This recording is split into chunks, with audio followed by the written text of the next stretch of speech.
Steel rattles. A wet cloth slaps your face. Not kindness, restraint. Air tastes of coal dust and old breath. Too many bodies. Too little soap. A hospital built like a factory and run like a slaughterhouse with diplomas. Something sweet rides the stink. Chloroform, a perfume for butchers. Hands pin your shoulders. A thumb pries your jaw, as if you're a horse at market. The mask comes down heavy, damp, claustrophobic. It seals your panic inside your own skull. In, out, in, the room tilts. Gaslight smears into halos. Applause drifts from the gallery above, polite and hungry. Students in dark coats lean forward, eyes bright as coins. To them, you're a lesson. To the surgeon, you're a problem to be solved before lunch. Your tongue goes thick. Your limbs go quiet. Beautiful, they think. The miracle. The fake sleep. Then the horror arrives in a whisper. You're still there. Not dreaming. Not gone. Not spared. Awareness flickers behind your eyes like a match in a cellar. You try to swallow. Nothing happens. You try to lift a finger, any finger, just to signal, I am awake. The finger stays dead, obedient to the wrong master. Someone says, he's under. A blade scrapes metal. A saw's lifted teeth clicking together like an insect's mouth. The surgeon's voice is calm, bored, almost proud. Time stretches. They no longer rush. Why would they? You're asleep. They can be careful now. Slow, thorough. And that is the promise of chloroform in 1848. Not mercy, but permission. You will hear everything. Feel everything. Carry it in silence, because the drug has stolen your one human right, your scream. If you've ever trusted the idea of modern medicine as a clean, bright ladder upward, keep watching this scene in your mind. What comes next will rot that comfort from the inside. Silence. Darkness. The mask breathes for you, and you cannot tell them you never truly left. Back then, pain was considered a cost of living, a tax paid in blood in prayer. Surgeons boasted about speed, the way gamblers boast about luck. 10 seconds, 20, a limb off before the patient fainted. If the victim lived, everyone called it skill. Then chloroform arrived like a fashionable lie, a sweet vapor, a soft collapse. The body goes limp, the eyes roll, and the room exhales. Finally, a way to cut without the screaming chorus. Doctors called it progress. Crowds called it a marvel. Churches argued about whether God had intended pain as a leash. Meanwhile, the hospital smiled. Quiet patients meant clean demonstrations. Clean demonstrations meant reputations. Reputations meant money. So the knives kept moving, only now they moved longer. Under the old regime, speed sometimes saved you from the filth. Not because anyone cared, because infection needed time. Dirty fingers, reused sponges, aprons stiff with old stains. Instruments wiped on sleeves. Floors that saw more boots than mops. In the rush, a quick cut, a fast stitch, and maybe you were shoved out before the rot took hold. Chloroform changed the rhythm. The factory slowed its belt. We can take our time, the surgeon says, pleased with himself. He explores. He adjusts. He demonstrates. He shows the students every step like a proud clockmaker. All while his hands carry yesterday's death under his nails. That's the trap. The false safety.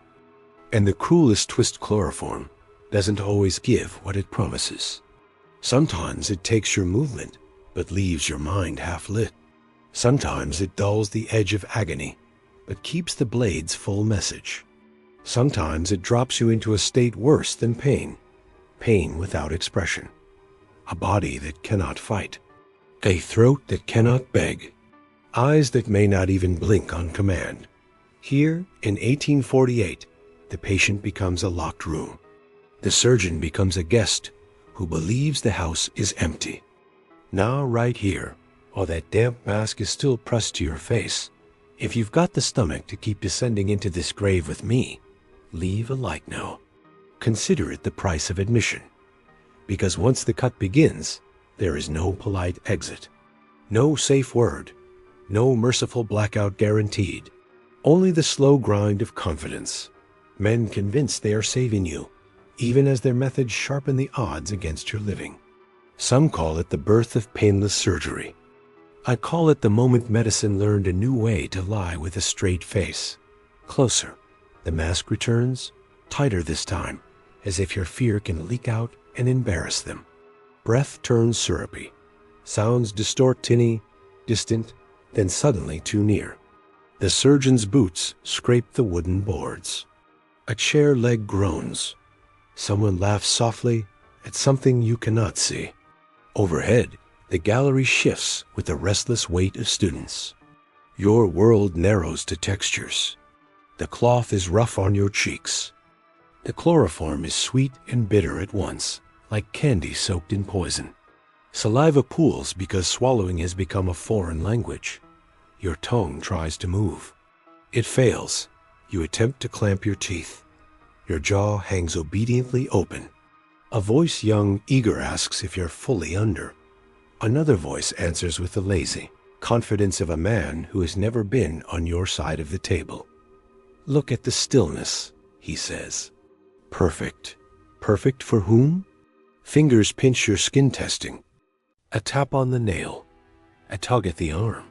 Your body gives no protest. The room takes that as consent. The room always takes stillness as consent. Then the first real contact comes cold metal meeting warm flesh. A flinch tries to happen. It cannot. Your nerves fire anyway. Furious and helpless, like a telegraph line sending messages to a station that has burned down. Pressure becomes pain. Pain becomes a wide, impossible brightness. No scream arrives to warn them. No thrashing to force their hand away. The surgeon reads your silence as victory. His pace slows. The audience leans in. Instruction begins. Observe, he says, and you realize the true function of chloroform in this theater. It does not merely quiet the patient. It turns suffering into a lecture. Time drips. Seconds grow teeth. Somewhere to your left, metal instruments kiss each other clinks and clicks like coins counted on a table. To your right, a bowl scrapes. Water sloshes. A sponge is lifted and pressed down firm, careless. The same sponge that has touched too many bodies today. The same basin that has seen too much. Inside your head, a private riot. Thoughts sprint, slam, rebound, move, blink, do something. Your eyelids feel glued. Even if they flutter, will anyone notice? They're watching the surgeon, not you. You are background. You are furniture that bleeds. Another dose, someone says. The mask returns. More sweetness. More drowning. This is the second betrayal. The drug does not simply fail in one dramatic way. It fails in ugly fractions. It gives the room confidence while it steals your ability to negotiate with reality. It can leave you suspended between worlds, awake enough to witness, paralyzed enough to be trapped, drugged enough to be dismissed as fine. And as the procedure continues, the surgeon becomes almost gentle in the way a man is gentle with a watch he intends to take apart. He pauses. He explains. He points. He allows students to come closer, their breath warm with curiosity. Their boots scuff near your table. Someone's sleeve brushes you. Casual. The indignity is intimate. You're conscious of being handled like an object. Worse, you're conscious that they believe you are not conscious. The mechanical sounds intensify. A saw's teeth rasp in a steady rhythm, and even if the room is careful not to dramatize it, your mind does the dramatizing for them. Each stroke is a sentence written into your body. Each vibration is a signature you never asked for. A single tear might form. If it does, it slides sideways and disappears into the cloth. That's your only language now. Salt on skin. Somewhere, A clock ticks. A student murmurs an observation. The surgeon replies, satisfied. And your inner voice becomes a small animal in a cage, throwing itself at the bars until it tires. Not unconscious. Not dead. Just trapped in the fake sleep, listening to the polite machinery of help. Eventually, the room mistakes survival for success. A surgeon steps back, pleased with his work.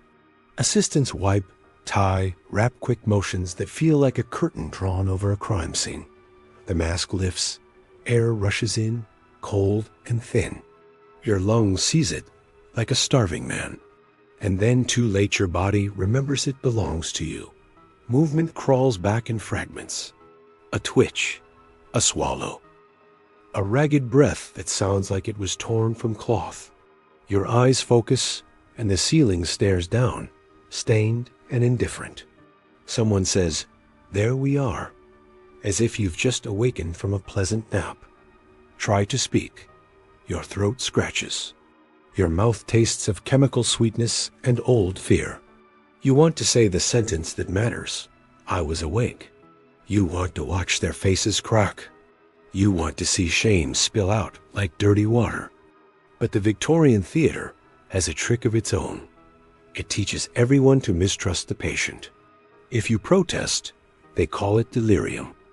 If you cry, they call it weakness. If you insist, they call it hysteria. The story belongs to the man with the blade, not the body on the table. Even worse, the real consequence doesn't always arrive on the table.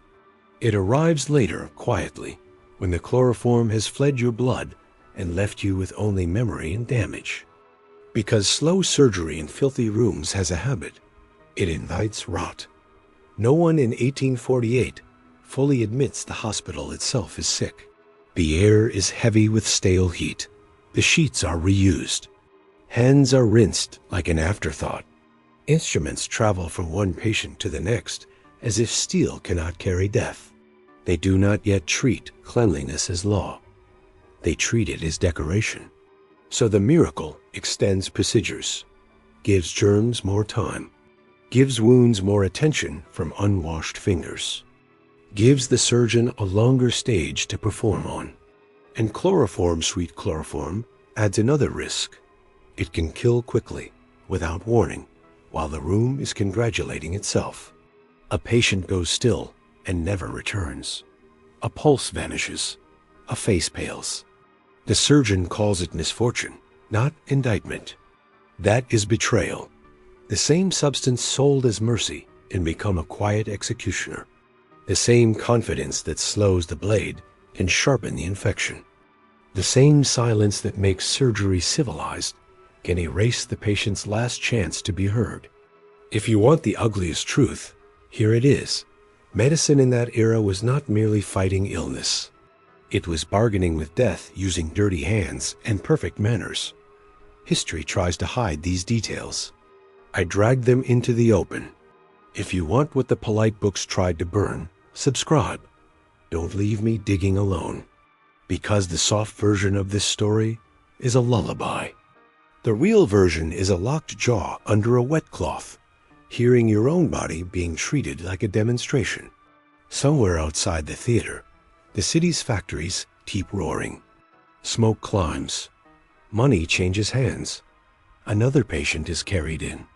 And the hospital, that proud machine, keeps grinding, fed by faith, fueled by ignorance, polished by arrogance. Chloroform didn't vanish. It didn't get defeated. It simply got disciplined. Dosages became measured. Monitoring became routine.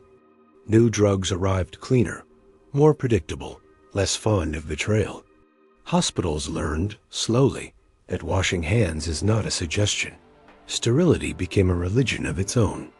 Yet the core fear remains, because it's not really about chloroform. It's about trust. About surrendering your body to strangers and hoping their certainty is justified.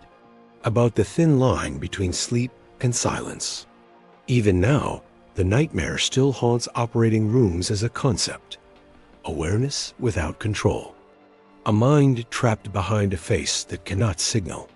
a body that has been temporarily turned into an object.